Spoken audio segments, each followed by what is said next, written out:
Sahabat Radio Askara di mana saja Anda berada, salam sejahtera dalam kasih Tuhan Yesus.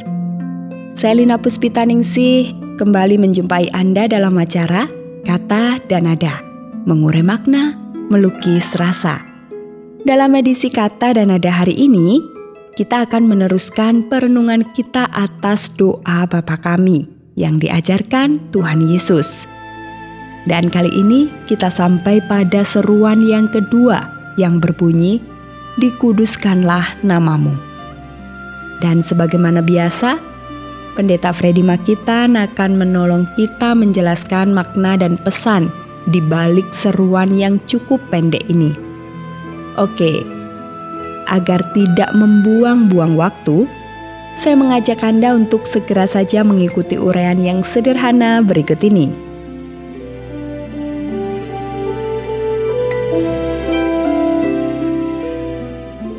Saudaraku, kita masih terus belajar memahami doa Bapa Kami yang diajarkan Tuhan Yesus. Doa ini diajarkan Tuhan Yesus utamanya kepada 12 muridnya yang baru saja Ia kukuhkan pada hari itu di atas sebuah bukit di Galilea, Israel. Pengajaran tentang doa yang terkenal ini juga disampaikan Yesus kepada kita yang sedang hidup di zaman ini. Pada edisi yang lalu, kita sudah belajar memahami kalimat yang pertama dari doa Bapa Kami ini, yang berbunyi, "Ya Bapa Kami yang di sorga."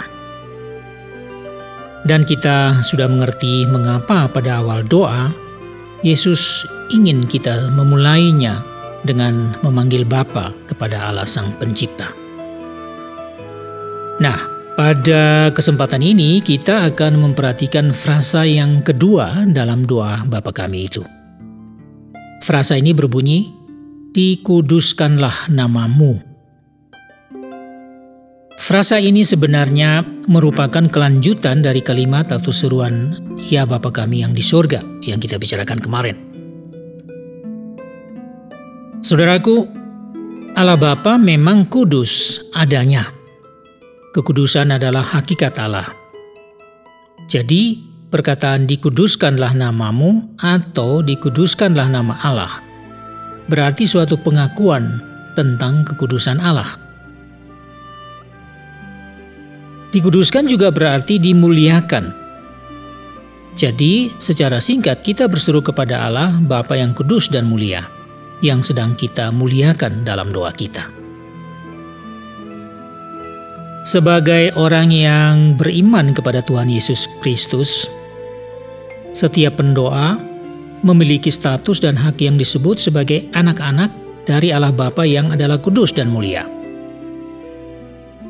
Maka dalam hal berdoa, setiap pendoa semestinya sadar bahwa di mana saja dan kapan saja di saat berdoa, itu adalah saat yang kudus. Saat yang kudus karena Allah yang kudus dan mulia hadir di situ.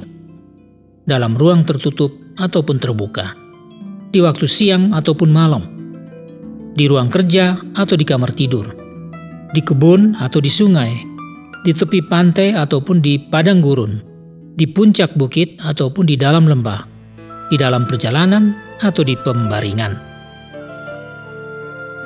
Seandainya ada orang-orang beriman yang sering menghindari doa, takut masuk dalam waktu dan suasana doa, itu mungkin saja karena suasana kesucian dan kekudusan Allah lah yang ditakuti, yang membuatnya gemetar. Apalagi kalau seseorang sadar bahwa dirinya tidak sedang berada dalam kesucian, atau ia tidak punya kerinduan untuk mendekati Allah. Boleh jadi ia akan enggan dan mungkin pula ketakutan kalau diharuskan masuk dalam ruang, waktu, dan suasana doa. Semua ini karena pengaruh kekudusan Allah. Dalam tradisi kuno agama Yahudi, ruang Maha Kudus di Bait Allah, tempat tabut Allah diletakkan, tidak bisa dimasuki oleh siapapun, kecuali imam besar yang telah ditentukan untuk setahun sekali mewakili seluruh umat untuk bertemu dengan Allah yang akan hadir dan berbicara kepada umat dengan cara Allah sendiri. Namun dalam iman kepada Yesus yang telah menjadikan kita anak-anak Allah, kapan saja kita dapat melihat dan mendengar suara Allah yang menampilkan dirinya dalam diri Yesus Kristus atau melalui Roh Kudus yang telah dianugerahkan kepada kita. Dan dalam iman kepada Yesus, ruang Maha Kudus itu terbuka bagi siapa saja yang telah dikuduskan oleh Allah melalui pengorbanan Yesus Kristus, anaknya yang tunggal.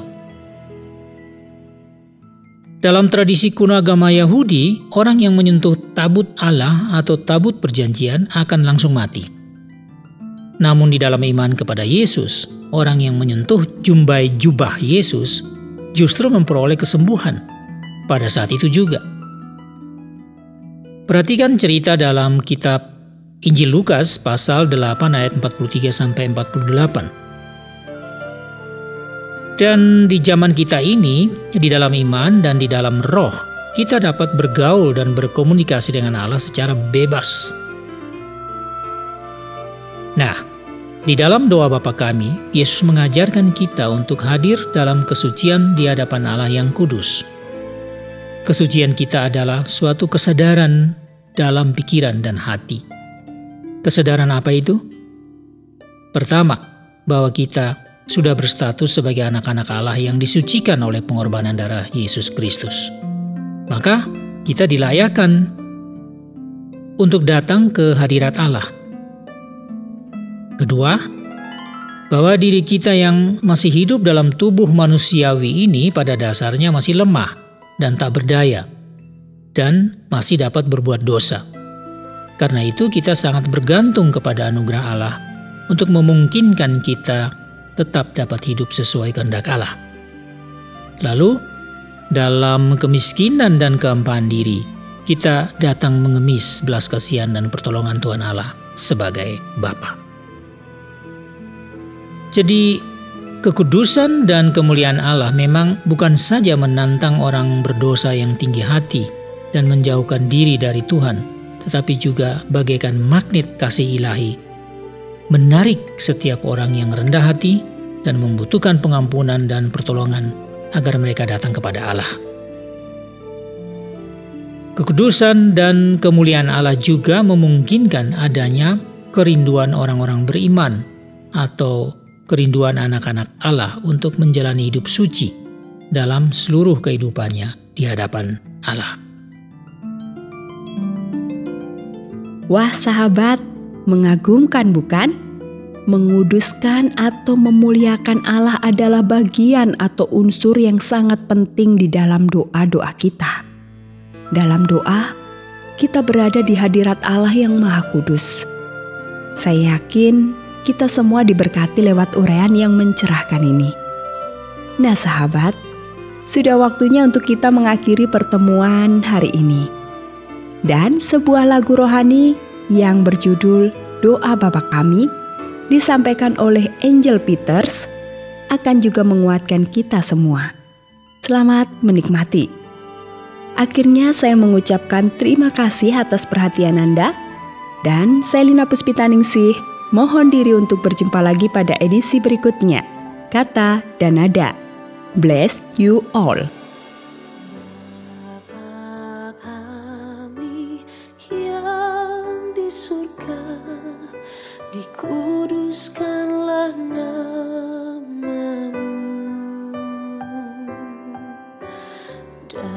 Datanglah kerajaanmu, jadilah kehendakmu di bumi seperti di surga. Berikanlah pada kami hari ini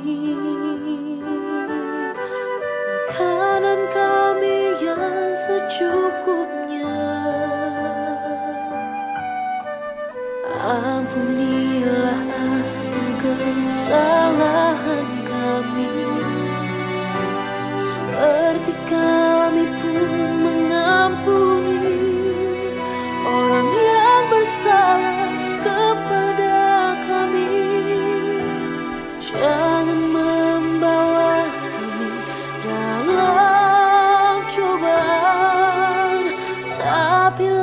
lepaskan kami